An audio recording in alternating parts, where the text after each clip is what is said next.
Welcome, shack packers, to Tales from the Shack. Step inside where the stories are cosy, but the chills run deep. This week we bring you a short tale from the shack to ignite your imagination and possibly send a shiver down your spine. We're thrilled to have you join us, so grab your favourite brew, pull up a seat and swing that light, and let the magic of storytelling whisk you away.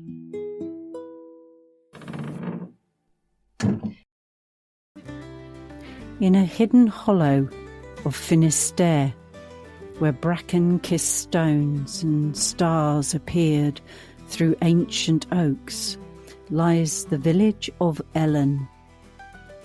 Few remember it now, for it sits near a forgotten Shebrached, a hollow hill said to house the last passage to the other world, or the Anun.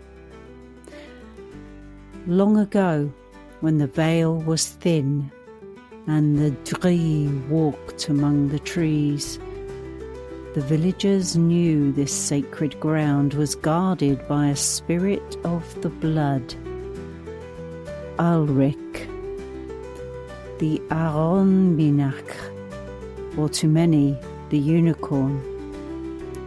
He was not merely a unicorn, but the last light-bearer of the forest, born from moonlight and ash.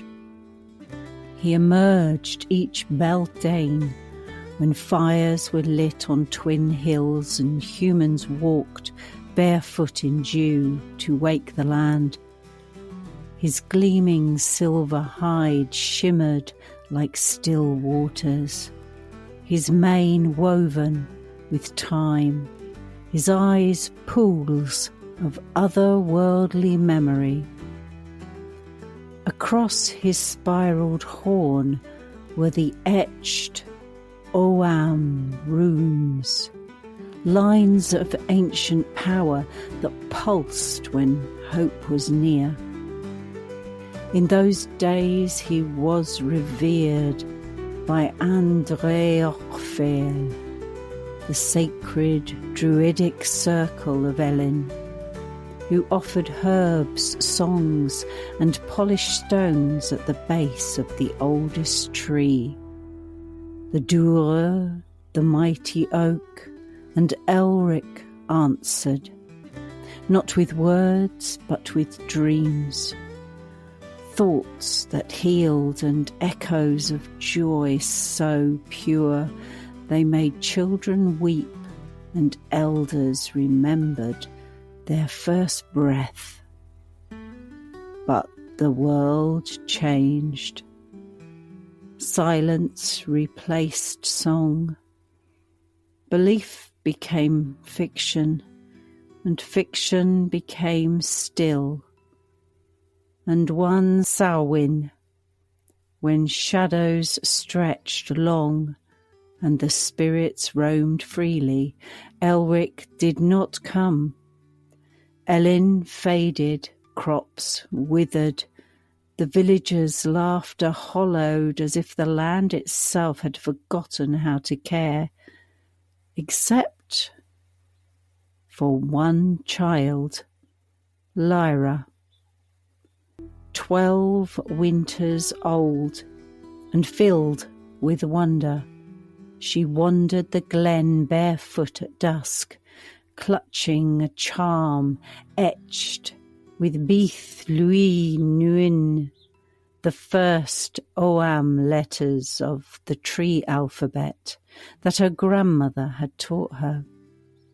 On the night before Imbolc, the spring festival, when lambs stir in their mothers' wombs and the earth wakes beneath the frost, she knelt in the cold grass beside Shebrached and whispered, "If you still walk these woods, Aonbheannach, I remember you." And she placed a sprig of Rowan on the threshold and sang a half-remembered hymn older than the hills.